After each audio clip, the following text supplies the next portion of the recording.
Sunday, it's brew day, it's the day after the International Brew Day, so well done to everyone. We might as well call this International Brew Weekend because I know there's quite a few of us brewing today. As you know, I'm doing the 5 AM Saint, and yeah, I just want to start this vlog just to say a massive thanks to Tony Yates. I posted a little short video yesterday just asking what's wrong with my stout, and it turns out I've got something that's called carbonic bite, which, yeah, I think that's what's wrong with it. Tony recommended quite a few things. One thing that he recommended was I added calcium chloride, which I have. So last night, whilst bottling, I was up till about 1 in the morning actually bottling. I added just a little tiny little flake of this stuff, and you know, it did froth up a little bit, but then that kind of went a bit creamy, which is what you want from a stout. And it's drinkable. It's not as nice as it was before for some reason. It's still a little bit carbonated, but you can drink it now, you can enjoy it. So I'm gonna just have to add these little flakes in for every, so I've still got about 20 of those left, so fun. I'm just coming towards the end of the mash, just waiting for my sparge water to heat up. It's currently around 60 degrees, I'm almost there. And I was playing about with I'm doing water chemistry for the first time. I mentioned previously that I've got the report from Murphy and Sons. I've got my little pH reader. And I was playing about with that, and I haven't achieved between 5.2 or 5.4. I filmed that earlier, so here's those little clips. So 4.9 is the pH level before I add in DWD. I've added in AMS for the liquor. I've got my DWB, and you know, I was thinking, how am I going to weigh? Because I need 10.4. How am I going to weigh 10.4? This little measuring spoon thingy. As you can see there, I'm now at 5.04. So obviously I want 5.2 or 5.4. I'm going to leave it because that is I followed the instructions exact what Murphy and Sons told me. So this time round I'm going to leave it as that, even though I know it's wrong. Just to add, yes, I did calibrate the pH meter this morning. Mash temp, it's quite a low one actually. The recipe calls for 62 degrees, and I've done, like I always do, 1, 2, 3, 4 in the middle, divided by 5. I've got 63.6. I'm not far off, so I'm gonna leave it open. If you can see that. Yeah, I'm just gonna leave it open for a couple of minutes. Maybe I'll leave it open for 5 minutes. Check temps again, and it should go down 62. Be alright. I don't want to add any cold water. So yeah, I'm a little bit disappointed in my pH. I forgot to write it down, so I'm gonna have to check back at these videos. But it was too low. So I decided to add 2 more grams, and the pH level didn't move. 2 grams when I had added 10 originally, so I've now put 12 in there. I don't want to put any more in, so I'm just going to leave it. So yeah, I don't know. Who knows? It's all a learning curve. Homebrew of the week.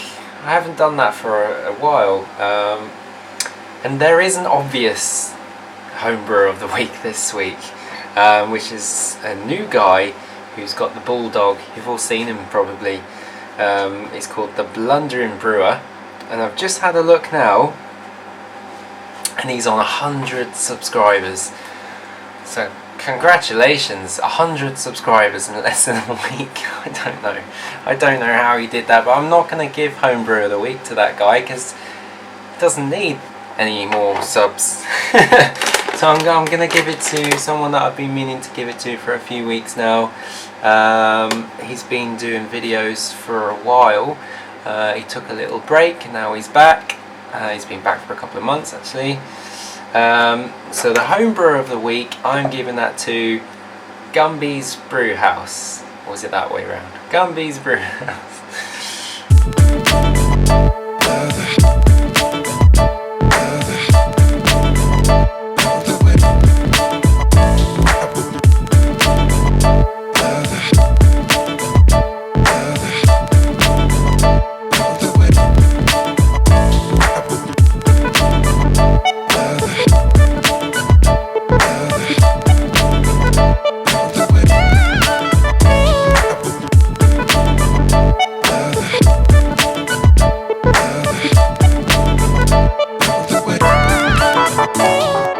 Right, it wouldn't be a rusty homebrew video without that little clip, would it?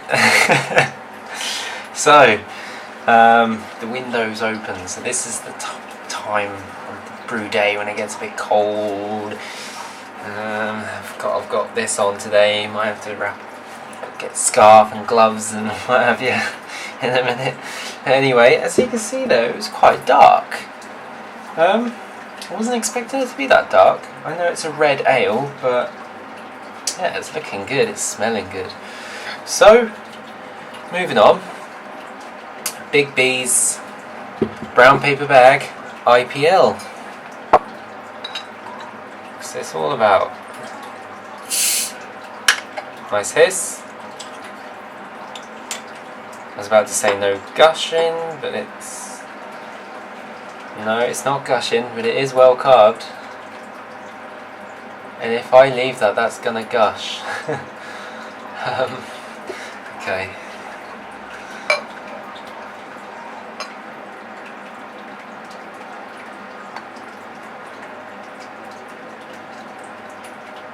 I'm stupid. I probably did watch this video, but I can't remember it.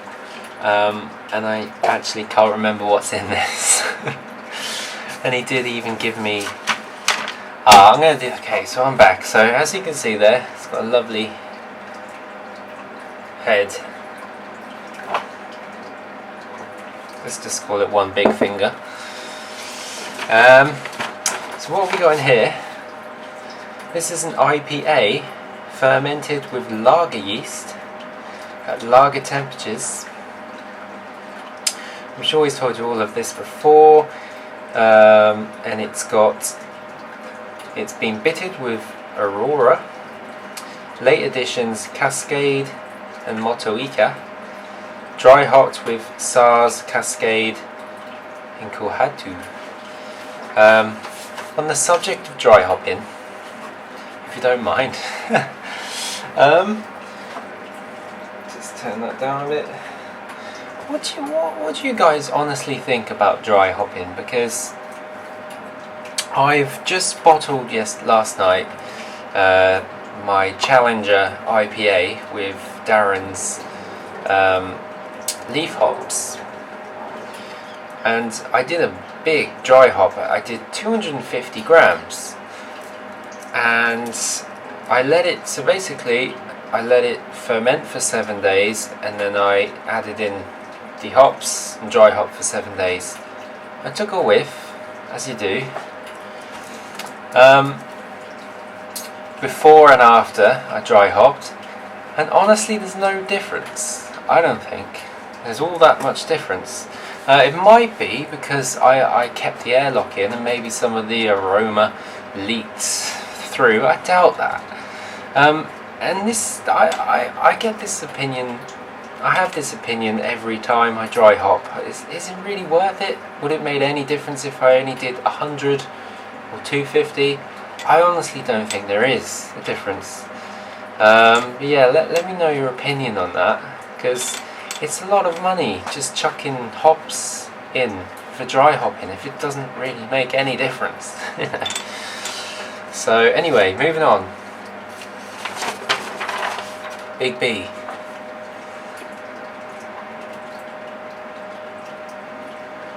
It's got a good aroma.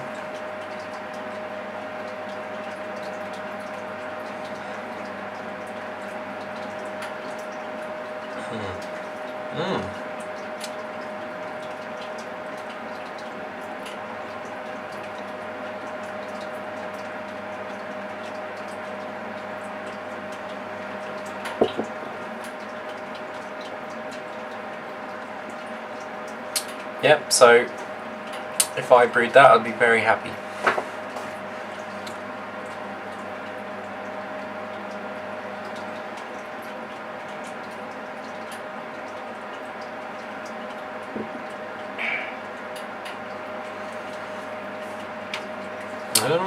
I can't really describe it other than it's a hoppy lager. Sorry.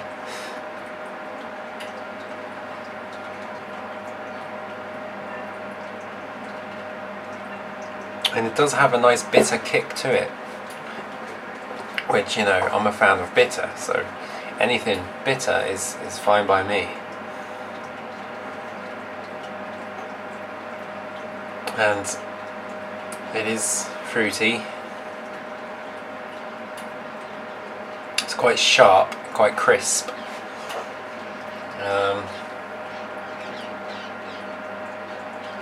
Actually, I said bitter.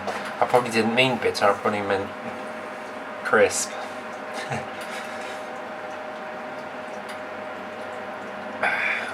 No, so overall, Big B, thank you very much. This is delicious. It has a like an after kick to it.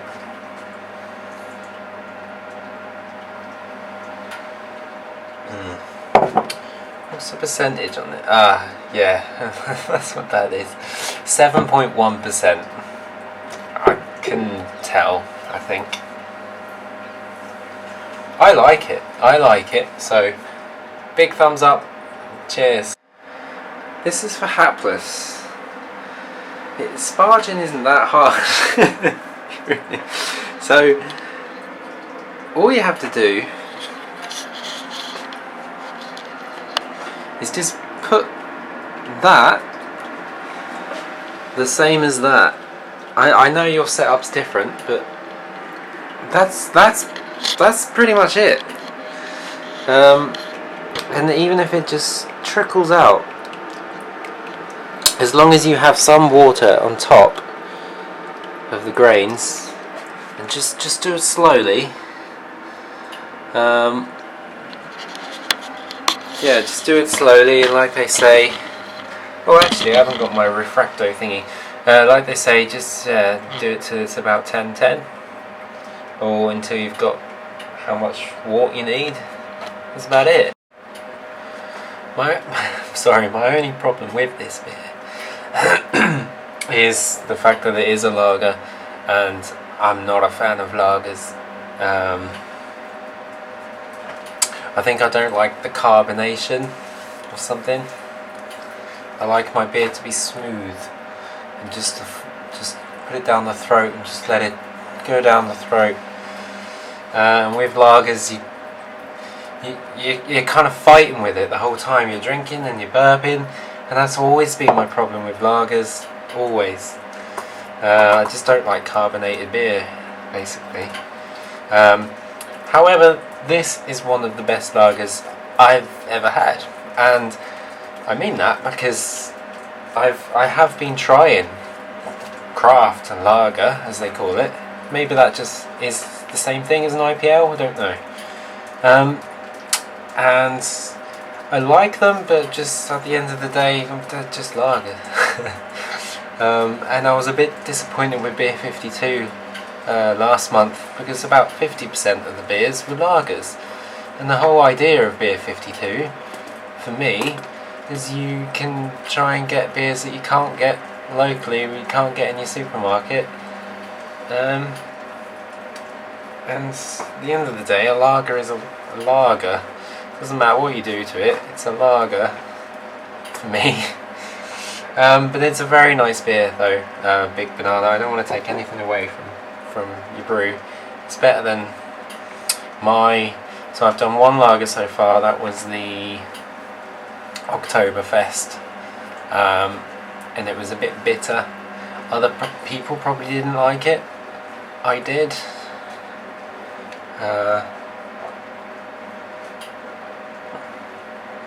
It's got a lovely flavour here, lovely flavour.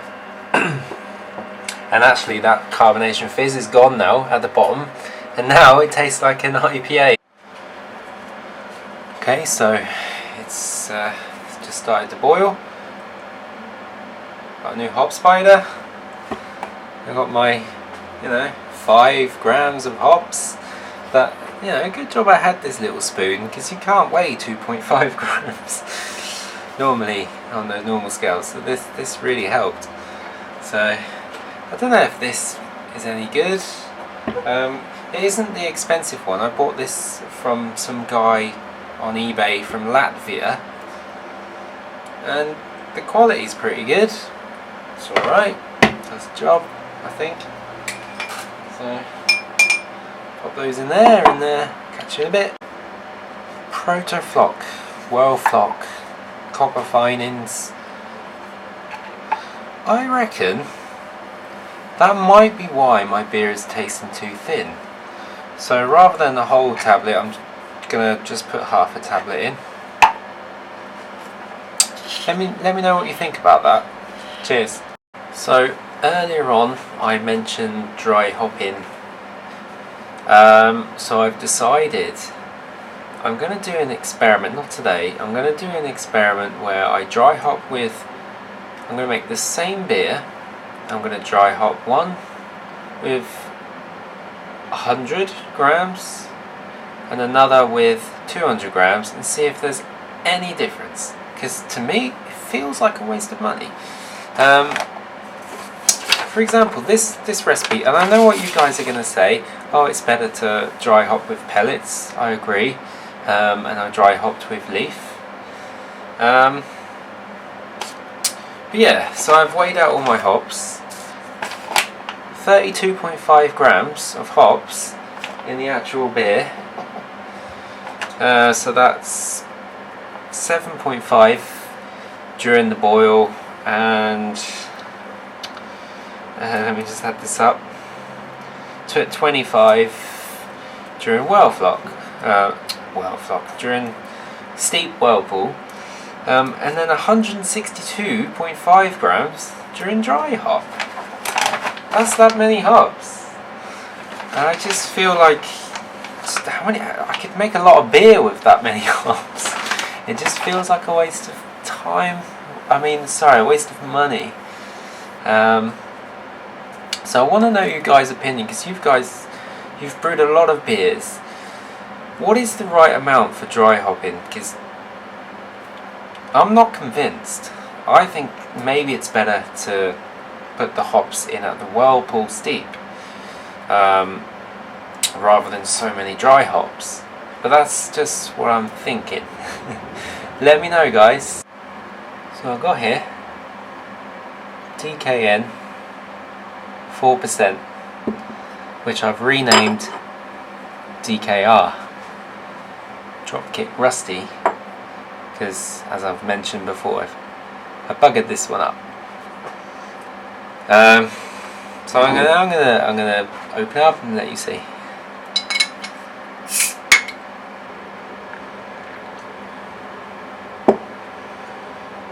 Carbonation's fine.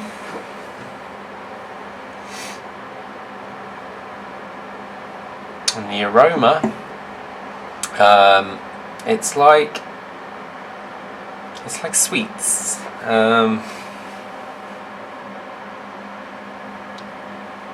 Yeah, it's like some sort of sweets.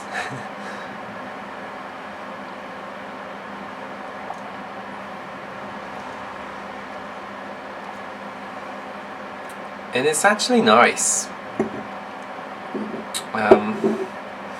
So I might have to name it DKN again. But I don't actually know what DKN is supposed to taste like.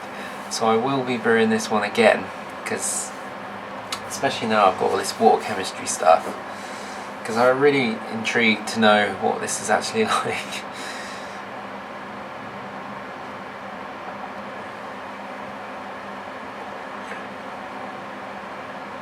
And it is a bit thin. And as I mentioned earlier, I think my beers might be too thin because of these Protafloc tablets. So I'm now going to add only half from now on. I might even not even bother.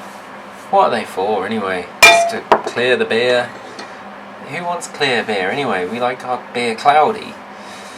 So, I don't know.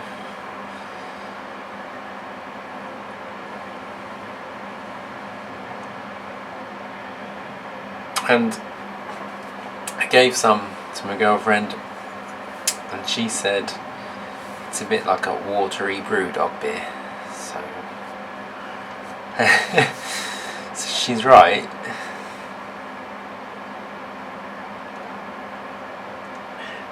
But then saying that, it's based from an American recipe, and my experience from American beers is they're all a bit like hoppy water. Although I haven't been to America for a while, so the beer that gets sent over here probably loses flavour anyway. But yeah, see you in a bit. Right guys, so we're 15 minutes towards the end, so I've decided middle means 15 minutes. So I'm going to hop up here and show you what's going on. So, yeah, rookie error. So I got my half Protafloc and the thingies, hops. I'm just going to chuck them in. Get you bugger.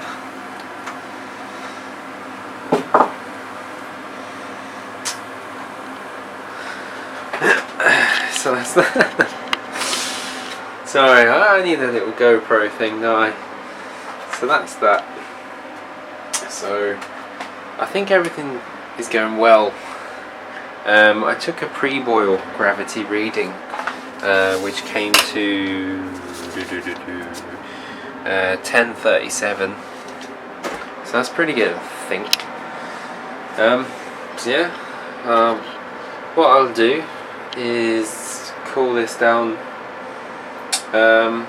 After 60 minutes, I'm going to cool it down to 80, and then I'll add in. I've got 25 grams of hops, which is 12.5 Amarillo and 12.5 Nelson Sauvin.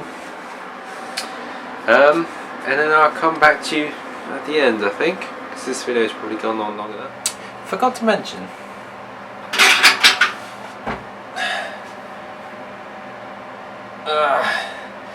it's heavy. Stainless steel fermenter. Yeah, eventually I'm going to get stainless steel mash tun, and that equipment should last me forever.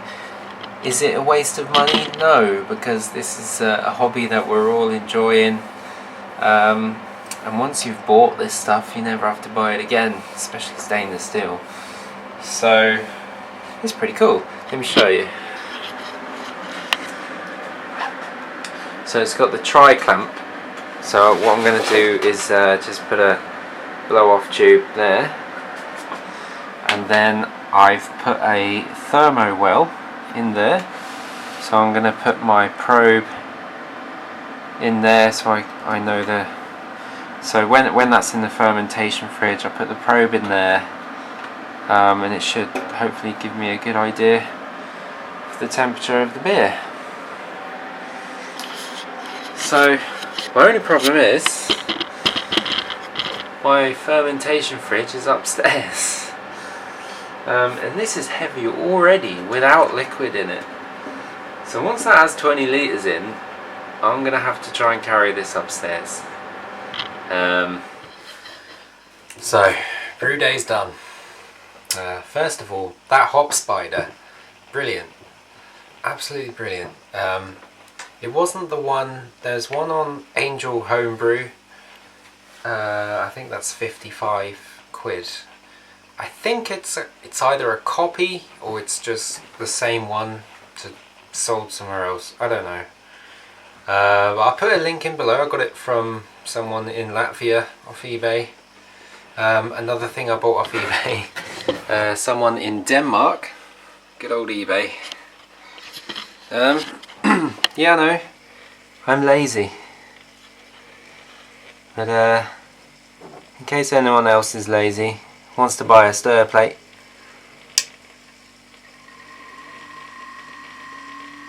it does the job. That's pretty cool. So I need to be at 19 degrees, currently at 24.8, and here's my new brew bucket. So the good news is I needed 20 litres and I got 20 litres, and BrewDog wants me to achieve 1.050, 1050, and I got that. And so I'm guessing that's because it's their own grains, which the thing is with these recipes, they're not actually telling you which grains they use, because what is crystal 150 and dark crystal? Usually if I'm reading that I would have said that's the same thing, but who knows. So overall I recommend this kit. I actually recommend it. Oh, I haven't tasted it yet, have I? But the beer seemed really clean, probably because I did water chemistry for the first time ever. But the grains, yeah, the kit's alright. The kit's pretty good actually. If this goes well, I'm going to keep buying those kits. Maybe I might do the Punk IPA one next, or the Jack Hammer, is it called? So here's my new brew bucket, stainless steel, and I've got a little blow off tube there into some sanitizer, and then I've got a little thermo well, which you know, you stick your probe in and hopefully that'll be a bit more accurate. So that's it, guys. I hope you all had a fantastic weekend. Hope you all had good brew days. Till next time. See you later.